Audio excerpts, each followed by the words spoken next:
Hello, I'm Michael Ciamarra, and here's what's happening inside Montgomery. The much anticipated and dramatic gambling vote took place on the Senate floor the first week of March amid heated rhetoric and emotion.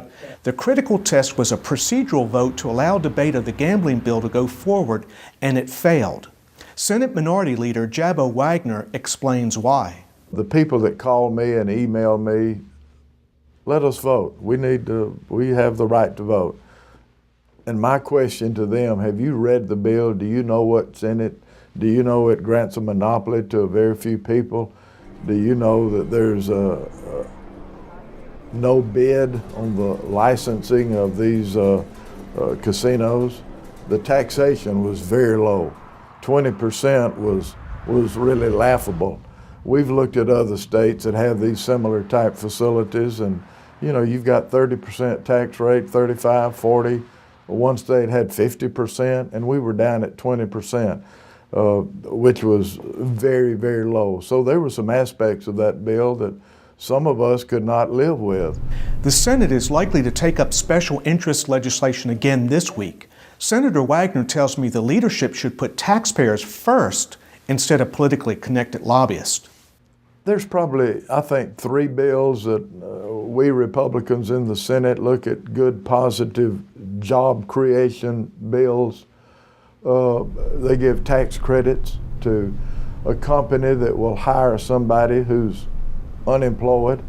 And to me, that's a no-brainer. It's a great incentive. There's another bill where you can get an additional tax credit if you're in one of the, I think, 20 lower income counties.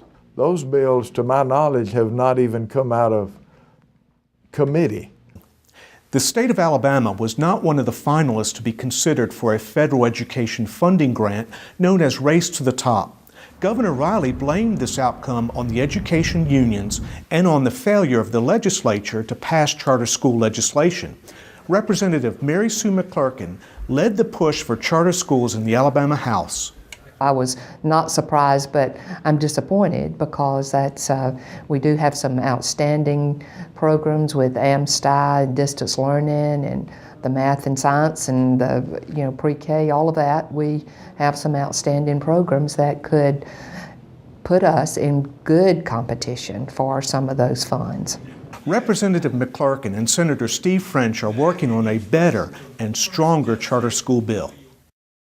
A bad bill that would have changed the way Alabama voters elect judges died in the House Constitution and Elections Committee. By removing party designations from ballots, the bill supposedly would have created a nonpartisan judiciary. Representative McClurkin disagrees. Judges are oftentimes not out front, and everybody does not, quote, know their judge. So I think to be associated with a party, first of all, judges would have to sign on to the party's conservative principles and practices, and so I think it's important that judges run according to party. With the legislative session better than half over, lawmakers still need to work on operating budgets for state government and schools. House Speaker Seth Hammett said he expects that to happen after spring break. Thank you for watching, and please keep sending us your questions and comments.